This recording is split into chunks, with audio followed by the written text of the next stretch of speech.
மின்சார வாரியத்தின் கருப்பு பக்கங்கள். அடுத்த வாரம் வெள்ளை அறிக்கை. சிக்கும் திமுக. நிர்மல்குமார் அதிரடி. தமிழக மின்சாரத்துறையின் தற்போதைய நிதிநிலை குறித்து அடுத்த வாரத்தில் வெள்ளை அறிக்கையை அமைச்சர் நிர்மல்குமார் வெளியிடப் போவதாக அதிரடியாக அறிவித்துள்ளார். தமிழக மின்சாரத்துறையில் கடந்த காலங்களில் என்னென்ன மாயாஜாலங்கள் அரங்கேறின என்பதை ஒட்டுமொத்த பொதுமக்களும் தெரிந்து கொள்ளும் நேரம் வந்துவிட்டது.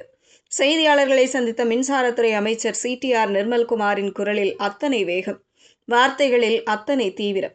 தமிழக மின்சார வாரியத்தின் தற்போதைய நிதி நிலைமை, கடந்த கால நிர்வாக சீர்கேடுகள் மற்றும் முறைகேடுகள் அனைத்தையும் தோலுரித்து காட்டும் மிக விரிவான வெள்ளை அறிக்கை அடுத்த வாரத்தில் தாவேக அரசால் அதிகாரப்பூர்வமாக தாக்கல் செய்யப்படும் என்று அதிரடியாக அறிவித்துள்ளார் அமைச்சர்.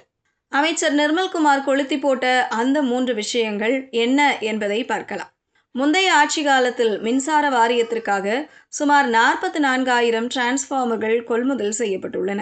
இதில் விதிகளை எல்லாம் காற்றில் பறக்கவிட்டு அநியாய விலைக்கு கொள்முதல் செய்து இமாலய ஊழல் நடத்தப்பட்டிருப்பது அம்பலமாகியுள்ளது. இந்த விவகாரம் சென்னை உயர்நீதிமன்றத்தின் கதவுகளை தட்டி தற்போது தீவிரமான CBI விசாரணைக்கு மாற்றப்பட்டுள்ளது. டெல்லி அதிகாரிகள் களமிறங்க உள்ளதால் கடந்த காலத்து புள்ளிகள் பலருக்கு இப்போதே வேர்க்க தொடங்கியுள்ளது.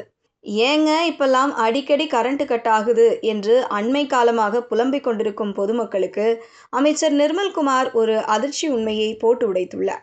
தமிழகத்தில் ஆங்காங்கே நடக்கும் மின்வெட்டுகளுக்கு பின்னால் வெறும் தொழில்நுட்ப கோளாறு மட்டும் இல்லையா, மின்சார துறையிலேயே இருந்து கொண்டு உள்வேலை பார்க்கும் ஒரு சில கருப்பு ஆடுகளின் கைவரிசையும் கடந்த ஆட்சியில் உள்கட்டமைப்புகளை முறையாக பராமரிக்காமல் விட்டதுமே முக்கிய காரணங்களா? அதிர்ச்சி என்னவென்றால், இதற்கு பின்னணியில் இருக்கும் அத்தனை டிஜிட்டல் மற்றும் ஆவணப்பூர்வமான ஆதாரங்களையும் தாவேக அரசு கச்சிதமாக திரட்டி தன் கையில் வைத்துள்ளதாம்.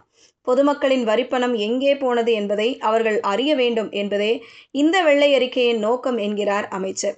கடந்த 5 ஆண்டுகளில் மின்சாரத்துறையில் எப்படியெல்லாம் நிர்வாக சீர்கேடுகள் அரங்கேறின, தேவையின்றியும் கூடுதல் விலைக்கு மின்கம்பங்கள் மற்றும் மின்மாற்றிகள் வாங்கப்பட்டது எப்படி, மின்சார வாரியம் தற்போது எத்தனை ஆயிரம் கோடி கடன் சுமையில் தத்தளிக்கிறது போன்ற அத்தனை கசப்பான உண்மைகளும் இந்த வெள்ளை அறிக்கையின் மூலம் மக்கள் நீதிமன்றத்தின் மூலம் முன்வைக்கப்பட்டுள்ளன.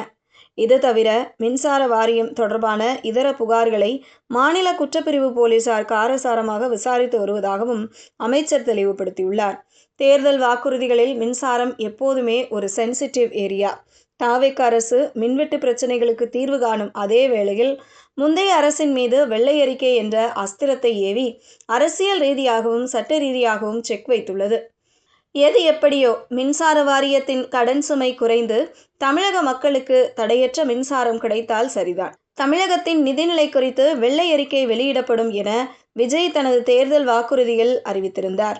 அது எப்போது என பலர் ஆர்வத்துடன் இருந்தனர். இந்த நிலையில் கடந்த செவ்வாய்க்கிழமை இந்த வெள்ளை அறிக்கையை நிதியமைச்சர் மரிய வில்சன் வெளியிட்டிருந்தார். அதில் பல்வேறு அதிர்ச்சி தகவல்கள் காத்திருந்தன. அதாவது கடந்த 2021, 2022 ஆண்டு தனிநபரின் கடன் சுமை 67,87,000 ரூபாயாக இருந்தது.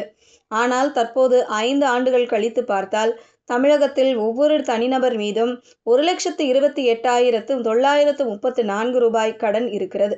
தமிழகத்தில் பிறக்கும் ஒரு குழந்தை இணை மாநிலங்களை விட அதிக கடன் சுமையுடன் பிறக்கிறது. 60 ஆண்டில் தமிழக அரசு வாங்கிய கடன் 5 லட்சம் கோடி ரூபாய். அதைவிட திமுக ஆட்சியில் அதிக கடன் பெற்றுள்ளது. திமுக ஆட்சியில் கடன் அளவு 14.3% ஆகும். தமிழக அரசு ஆண்டுக்கு வட்டி மட்டுமே 67,000 கோடி ரூபாய் செலுத்துகிறது. மகாராஷ்டிரா, குஜராத், கர்நாடகாவை விட தமிழக மொத்த உள்நாட்டு உற்பத்தி குறைவு. 2021, 2022 ஆண்டில் 46,528 கோடி ரூபாயாக இருந்த வருவாய் பற்றாக்குறை 2025, 2026 78,324 கோடி ரூபாயாக உயர்ந்துள்ளது.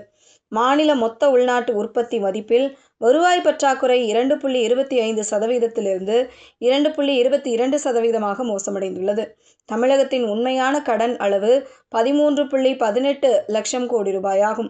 தனிநபர் கடன் 1.28 லட்சமாக உயர்ந்துள்ளது. இவ்வாறு குறிப்பிடப்பட்டிருந்தது. அதிலும் தமிழகத்தில் மின்துறை மீதுதான் அதிக கடன் உள்ளது என்றும் தெரிவிக்கப்பட்டது. இந்த நிலையில் மின்துறைக்கென தனி வெள்ளை அறிக்கை வெளியிட்டால் என்ன நடக்கும் என்று தெரியவில்லை.